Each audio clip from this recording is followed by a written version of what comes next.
محترم ناظرین، اس کائنات میں انسانوں کے علاوہ بھی اللہ تعالیٰ کی بے شمار مخلوقات آباد ہیں، جن میں سے ایک پر اسرار مخلوق جنات بھی ہے۔ قرآن پاک میں جنات کے وجود کا ذکر واضح موجود ہے، گو کہ ہماری آنکھیں انہیں دیکھنے سے قاصر ہیں، لیکن تاریخ ایسے بے شمار واقعات سے بھری پڑی ہے جب انسانوں کا اس اندیکھی مخلوق سے واسطہ پڑا۔ آج کی کہانی کوئی من گھڑت افسانہ نہیں، بلکہ قیام پاکستان کے کچھ عرصہ بعد پیش آنے والا ایک ایسا سچا اور رونگٹے کھڑے کر دینے والا واقعہ ہے جس میں ایک امام نے ہزاروں جنات کی نماز جنازہ پڑھائی۔ یہ واقعہ ایک نہایت نیک اور سادہ دل بزرگ حاجی قدرت اللہ صاحب کا ہے۔ حاجی صاحب ایک دور دراز گاؤں کی کچی مسجد کے امام تھے۔ وہ دین کا گہرا علم رکھتے تھے اور ان کی تلاوت قرآن میں ایک عجیب سا سوز اور کشش تھی جو سننے والے کو مسحور کر دیتی تھی۔ گاؤں کے تمام لوگ ان کی بے حد عزت کرتے تھے۔ ان کی زندگی کا معمول تھا کہ وہ مسجد کے قریب موجود ایک پرانے کھنڈر اور سرسبز علاقے میں بیٹھ کر بچوں کو قرآن مجید کی تعلیم دیا کرتے تھے۔ ان کی ایک خاص عادت یہ بھی تھی کہ اگر رات کے کسی بھی پہر انہیں کوئی نماز جنازہ پڑھانے کے لیے بلاتا تو وہ بلا جھجک بغیر کسی معاوضے یا لالچ کے فوراً اس کے ہمراہ چل پڑتے تھے۔ سردیوں کی ایک تاریک رات تھی، ہر طرف سناٹا تھا، لوگ گھروں میں دب کے بیٹھے تھے۔ عشاء کی نماز کے بعد حاجی صاحب اپنے گھر میں آرام کر رہے تھے کہ اچانک دروازے پر دستک ہوئی۔ اتنی رات گئے، دستک سن کر حاجی صاحب حیران ہوئے اور خود جا کر دروازہ کھولا۔ سامنے 3 اجنبی اشخاص کھڑے تھے۔ انہوں نے انتہائی اجلا سفید لباس زیب تن کیا ہوا تھا اور ان کے چہروں سے ایک عجیب سا نور چھلک رہا تھا، لیکن ان کی آنکھیں بالکل پلک نہیں جھپک رہی تھی۔ دروازہ کھلتے ہی ان میں سے ایک شخص نے نہایت ادب سے سلام کیا اور پوچھا، کیا یہ امام قدرت اللہ صاحب کا گھر ہے؟ حاجی صاحب نے اثبات میں سر ہلاتے ہوئے جواب دیا، جی ہاں، میں ہی قدرت اللہ ہوں۔ وہ شخص قدرے غمگین لہجے میں بولا، حضرت، دراصل میرے بھائی کا انتقال ہو گیا ہے اور ہم آپ سے اس کی نماز جنازہ پڑھانے کی درخواست کرنے آئے ہیں۔ میرا بھائی پرانے کھنڈر میں آپ کی تلاوت قرآن کا بہت دل دادا تھا اور اس کی آخری خواہش تھی کہ اس کا جنازہ آپ ہی پڑھائیں۔ جنازہ تیار ہے، بس آپ کے آنے کی دیر ہے۔ حاجی صاحب کی تو عادت تھی کہ وہ کبھی کسی جنازے سے انکار نہیں کرتے تھے۔ انہوں نے فوراً اپنا گرم لباس پہنا اور ان 3 اجنبیوں کے ہمراہ چل پڑے۔ وہ تینوں آگے آگے اور حاجی صاحب ان کے پیچھے پیچھے تھے۔ کچھ ہی دیر میں انہوں نے محسوس کیا کہ ان اجنبیوں کے چلنے کی رفتار انسانی حد سے کہیں زیادہ ہے۔ حاجی صاحب کو ان کے ساتھ قدم ملانے میں سخت دشواری ہو رہی تھی۔ چلتے چلتے تقریباً 1 گھنٹہ گزر گیا اور وہ گاؤں کی حدود سے بہت دور ایک بالکل ویران اور سنسان کھنڈر نما گھاٹی کی طرف نکل آئے۔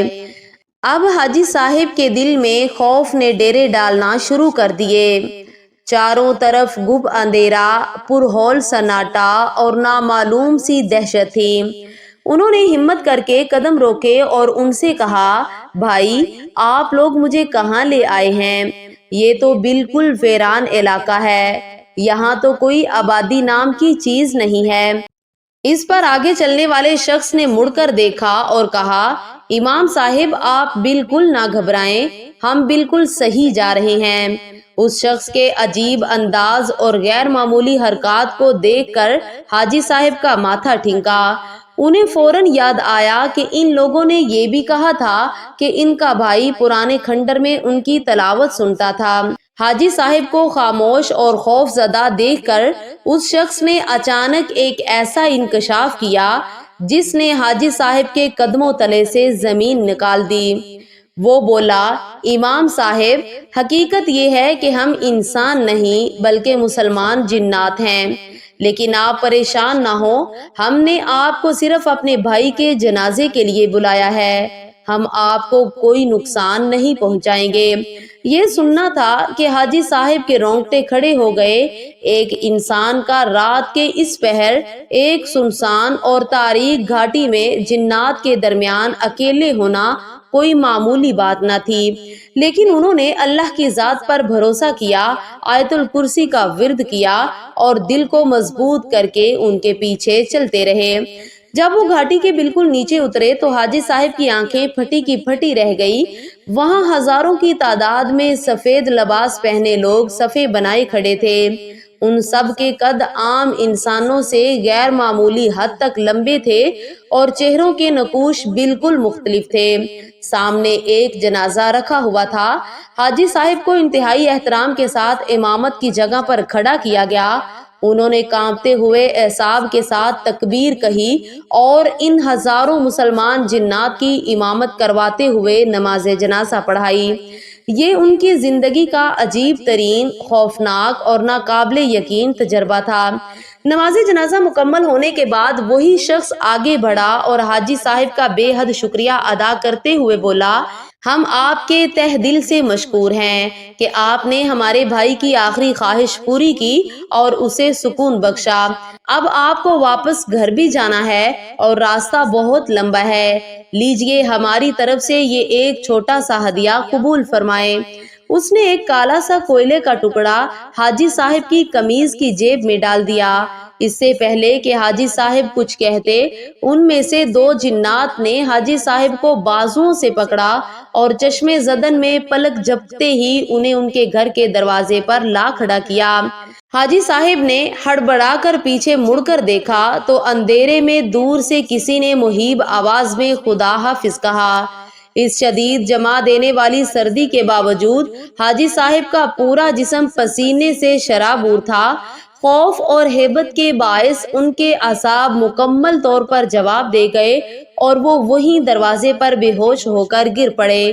3 دن اور 3 راتیں وہ شدید بخار اور غشی کے عالم میں بستر پر پڑے رہے۔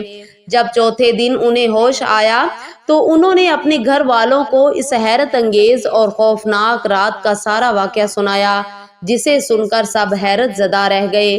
اگلے دن جب ان کی طبیعت کچھ سنبھلی تو انہیں اچانک جنات کی طرف سے ملنے والا وہ تحفہ یاد آیا۔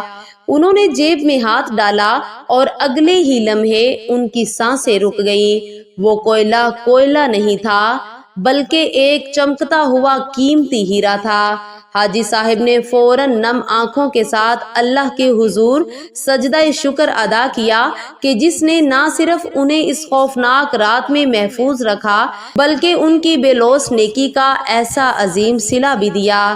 ناظرین، یہ سچا واقعہ ہمیں بتاتا ہے کہ اللہ کے کلام میں کتنی طاقت ہے اور خلوص نیت سے کی گئی کوئی بھی نیکی، چاہے وہ انسان کے لیے ہو یا کسی اور مخلوق کے لیے، کبھی رائے گاہ نہیں جاتی۔ اللہ کی ذات ہر چیز پر قادر ہے، وہ اپنے نیک بندوں کو کبھی تنہا نہیں چھوڑتا۔